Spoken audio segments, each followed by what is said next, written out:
Halo teman-teman, selamat datang kembali di video saya.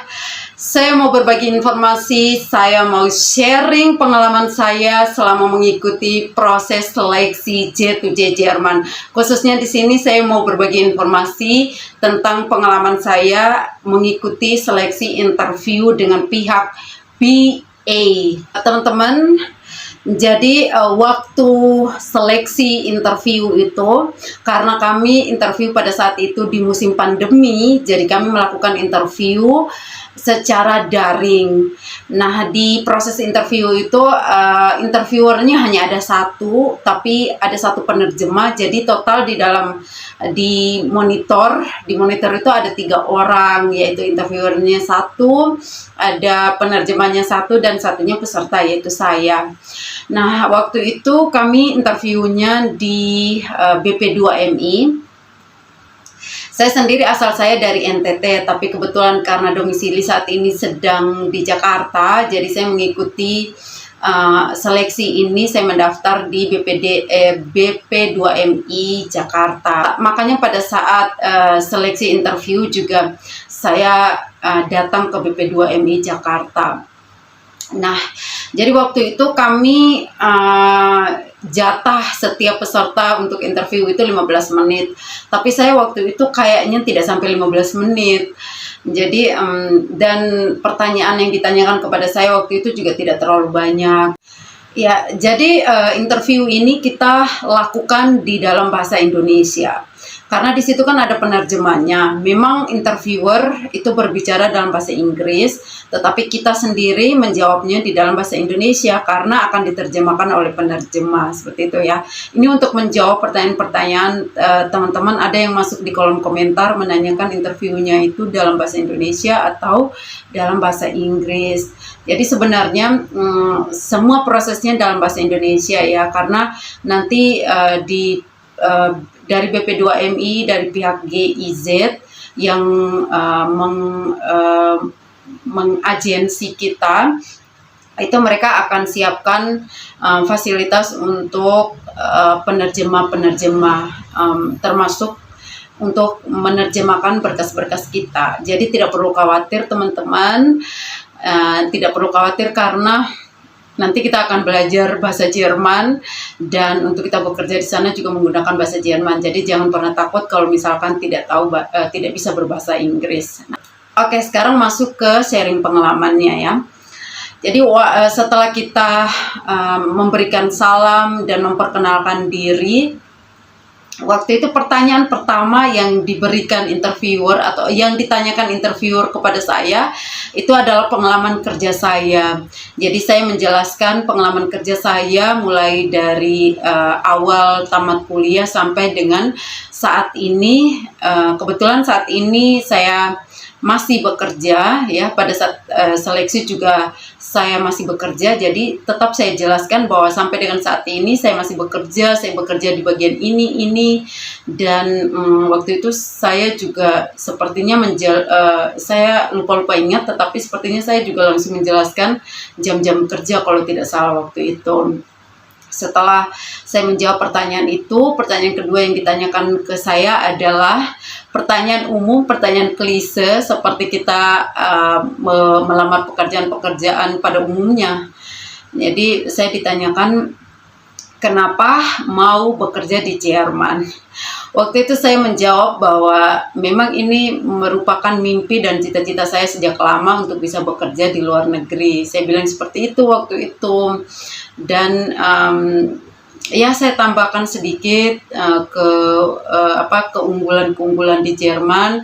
Ya saya bilang bahwa kebetulan karena ya saya saat ini juga berhijab, kemudian yang saya cari informasi di Google itu adalah masyarakat di Jerman itu, negara Jerman itu adalah negara yang welcome. Mereka juga memperbolehkan kita menggunakan hijab di sana. Kemudian kayak informasi yang saya dapatkan di Google juga waktu itu informasi tambahan ya.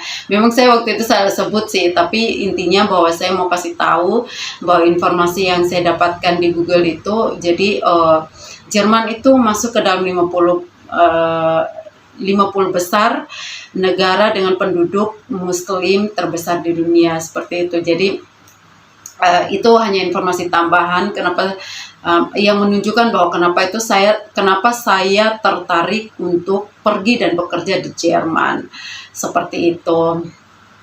Nah, setelah pertanyaan itu, pertanyaan yang berikut adalah jadi interviewernya itu karena melihat saya waktu itu berhijab, dia menunjukkan seragam perawat di Jerman yang mana itu adalah lengan pendek segini seperti ini.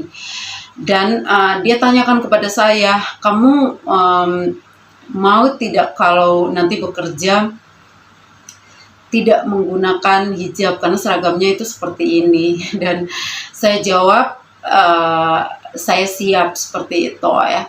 Memang ada dari cerita-cerita teman, waktu itu teman-teman ada yang ditanyakan soal hijab dan mereka bilang mereka tidak mau kalau tidak menggunakan hijab pada saat bekerja, tapi mereka tetap diterima sih. Namun kebetulan waktu itu saya sendiri mengatakan saya siap karena pekerjaan saya di Indonesia pun seperti itu. Saya bekerja tidak menggunakan hijab meskipun di luaran saya menggunakan hijab. Nah, pertanyaan ketiga yang ditanyakan adalah seperti ini, kamu bisa tidak kalau misalkan kamu tidak pulang ke Indonesia pada saat Idul Fitri? Dan saya bilang saya tidak masalah kalau tidak pulang saat Idul Fitri karena saya sudah terlatih sejak masa kampus. Saya waktu di kampus masih menjadi mahasiswa dulu juga saya tidak pulang saat Idul Fitri karena Idul Fitri pada saat itu kami harus magang atau praktek di rumah sakit, jadi tidak ada waktu untuk pulang kampung, seperti itu. Dan apalagi saat ini saya sudah bekerja, saya pun tidak pernah mendapatkan cuti di hari Idul Fitri, jadi saya sudah terbiasa seperti itu. Begitu teman-teman. Kemudian setelah itu tidak ada pertanyaan lagi. Tidak ada pertanyaan lagi dari interviewer, dia hanya memberikan saya saran saja, memberikan saya masukan saja. Waktu itu dia bilang bahwa kamu tidak perlu takut. Nanti sebenarnya untuk hal-hal seperti itu nanti bisa didiskusikan dengan atasan kamu. Karena dia bilang seperti ini, orang di Jerman itu untuk Idul Fitri mereka tidak tanggal merah, mereka tidak libur. Nah, liburnya mereka itu pada saat Christmas. Jadi dia bilang kamu bisa diskusikan dengan atasan kamu. Misalkan kamu bilang bahwa kamu nanti akan masuk di hari Christmas, kamu masuk kerja, tapi kamu meminta supaya cutinya itu di hari Idul Fitri sehingga kamu bisa pulang ke Indonesia, begitu. Itu saran yang dia berikan kepada saya pada saat itu dan saya mengiyakan. Jadi tidak banyak pertanyaan yang ditanyakan kepada saya pada saat itu. Pertanyaan yang krusial ya, yang butuh yang krusial pada saat itu ya, pertanyaannya ya itu saja tentang pengalaman kita dan kenapa kita mau bekerja di Jerman, itu saja sih teman-teman. Jadi tidak perlu takut, tidak perlu cemas, tidak perlu nervous karena sebenarnya mereka juga meskipun mereka itu bule, mereka juga ya kadang ada orang yang cukup humble seperti itu. Nah, itu kalau di batch 1 di pengalaman saya. Tapi kalau di batch kedua kemarin mereka sudah interviewnya secara luring. Jadi mereka orang BA dari Jerman, mereka datang ke Indonesia untuk interview peserta-peserta J2J Jerman. Jadi kemungkinan di batch ketiga pun akan seperti itu. Tapi jangan takut karena didampingi oleh penerjemah. Jadi di dalam satu ruangan interview itu ya kita ada 3 orang. Ada interviewer, ada penerjemah, dan ada kita. Jadi jangan pernah takut ya teman-teman, jangan nervous. Keep strong, keep spirit, dan harus percaya diri. Baik, sekarang masuk ke tips and trick agar bisa diterima atau bisa lulus di program J2J Jerman. Ini tips dari saya pribadi ya. Tips berdasarkan pengalaman saya dan pendapat pribadi saya. Yang pertama, teman-teman, harus tersenyum. Karena orang Jerman itu yang mereka tahu adalah bahwa orang Indonesia itu adalah pribadi yang humble dan ramah. Jadi usahakan tunjukkan keramahan kita, kehambelan kita itu melalui senyum. Senyum semanis mungkin supaya mereka tertarik seperti itu. Kemudian yang kedua, tonjolkan keunggulan Jerman. Jadi ini seperti sebenarnya tips-tips untuk mengikuti wawancara pada umumnya ya teman-teman, dimana kita harus mencari tahu banyak informasi tentang tempat kerja yang hendak kita lamar.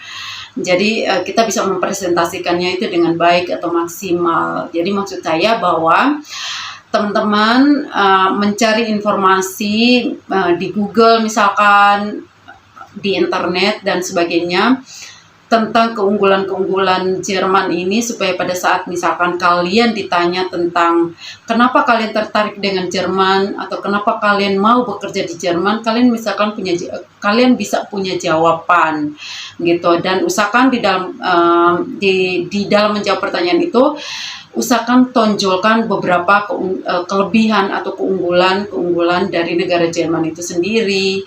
Jadi misalkan kalian bilang, ya karena Jerman itu adalah negara maju, memiliki sistem kesehatan yang bagus, memiliki teknologi kesehatan yang canggih, misalkan seperti itu ya, sehingga saya ingin bekerja di sana, mencari pengalaman baru sambil saya juga bisa memperdalam ilmu pengetahuan. Mungkin seperti itu ya.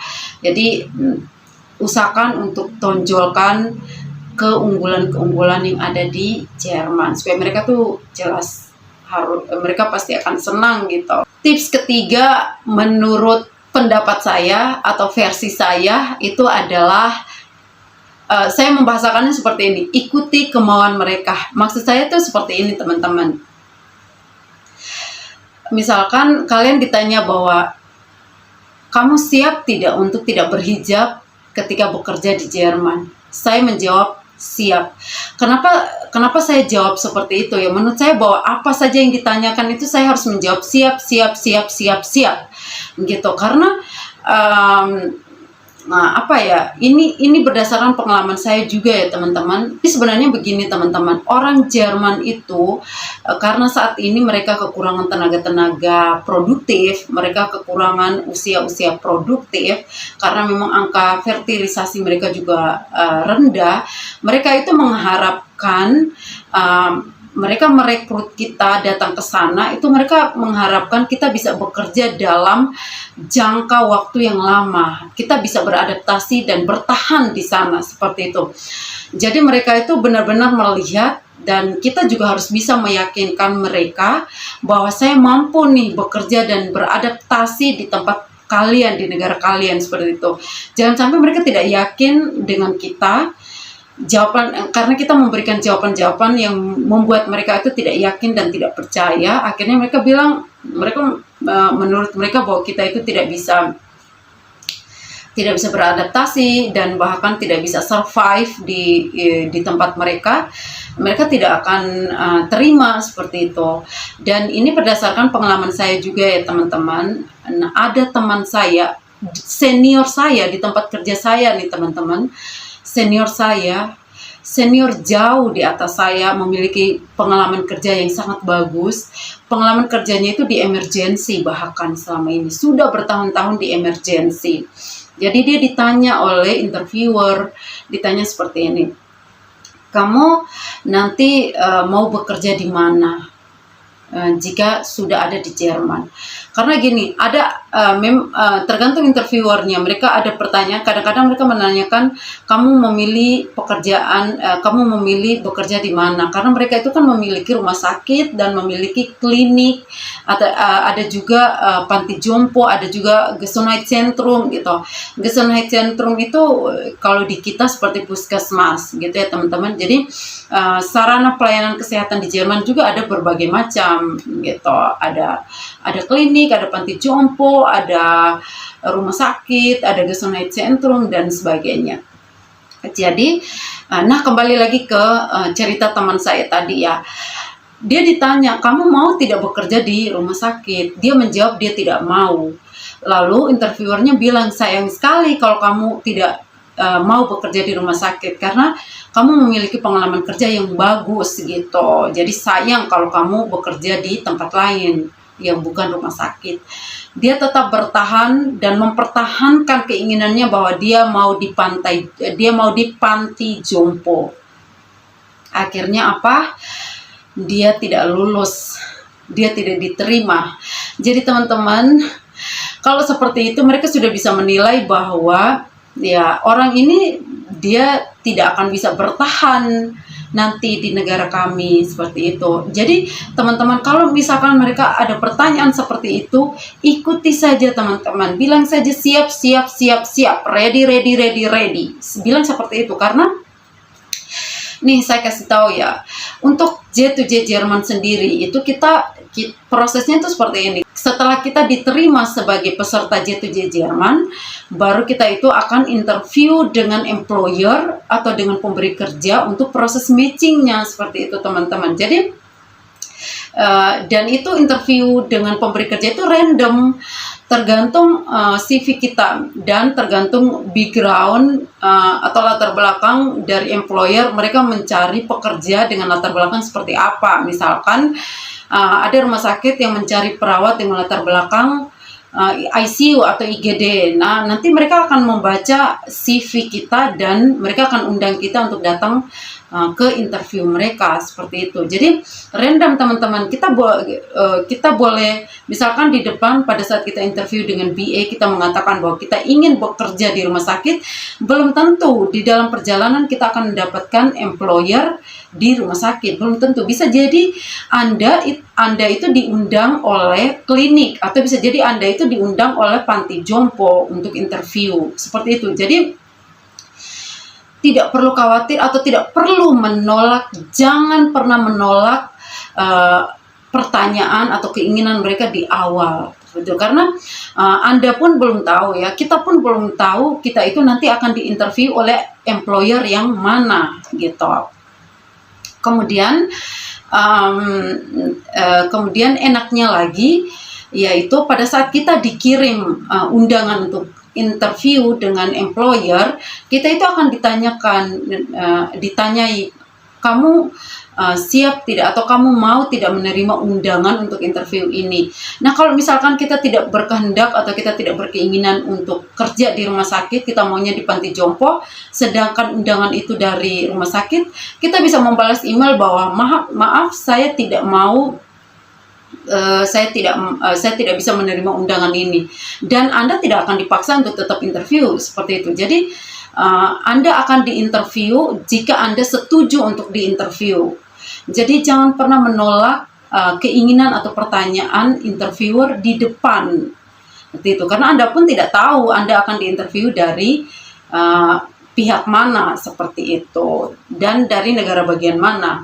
Tetapi memang kita sendiri bisa membuat permintaan. Misalkan saya ingin ditempatkan di kota Berlin misalkan, kita bisa mengirim email, nanti mereka akan mencari, misalkan ada pekerjaan di Berlin, mereka akan memilih kita seperti itu. Jadi kembali lagi teman-teman, tidak perlu menolak mereka di awal karena masih menyambung dari tadi ya. Jadi pada saat undangan kita ditanyai Anda bersedia atau tidak. Setelah itu kalau misalkan Anda bersedia, Anda ikut interview dan ternyata Anda diterima ya, alias Anda matching dengan pemberi kerja yang itu, mereka juga akan kembali mengirim informasi kepada Anda, mengirim email kepada Anda bahwa Anda diterima oleh pemberi kerja si A dan ditawarkan untuk bekerja di tempat mereka. Apakah Anda bersedia misalkan?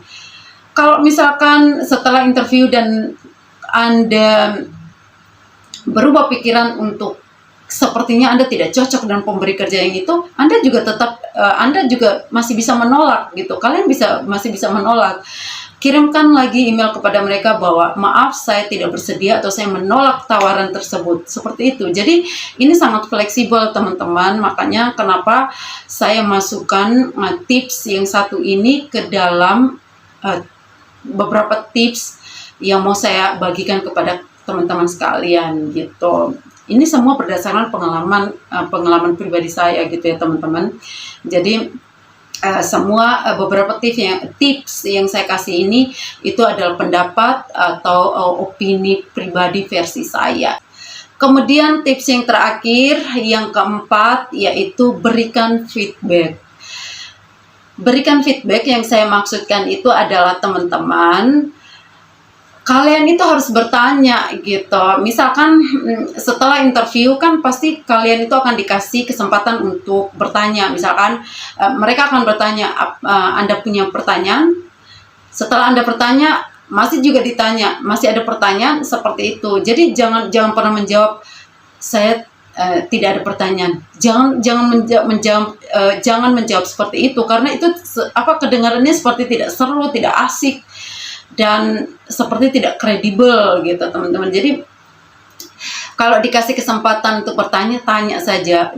Pertanyaan-pertanyaan sederhana, simpel-simpel saja tidak apa-apa. Yang penting bertanya. Misalkan bertanya, bagaimana jam bekerja di Jerman? Jam bekerja perawat pada umumnya di Jerman. Begitu, itu juga tidak apa-apa. Simpel tapi tidak apa-apa. Yang penting harus bertanya gitu. Atau misalkan tanya, saya bisa tidak pulang liburan pada saat Idul Fitri? Tidak apa-apa, bertanya. Jangan tidak bertanya. Nah, kembali lagi ke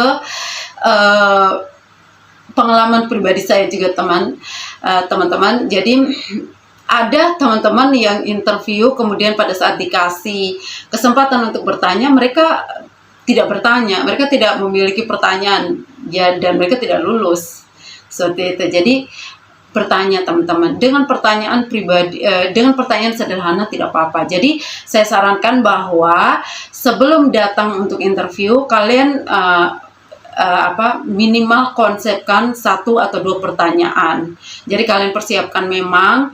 Nanti kalian akan bertanya ke interviewer seperti ini supaya kalian punya persiapan gitu. Tambahan lagi teman-teman, orang Jerman itu tidak suka kalau terlambat, jadi jangan terlambat ya, harus tepat waktu. Itu saja teman-teman tips dan trik dari saya. Semoga teman-teman yang mengikuti program J2J Jerman ini, seleksi J2J Jerman ini, kalian sukses, kalian berhasil, dan semoga kita bisa bertemu di Jerman suatu saat nanti. Bye-bye.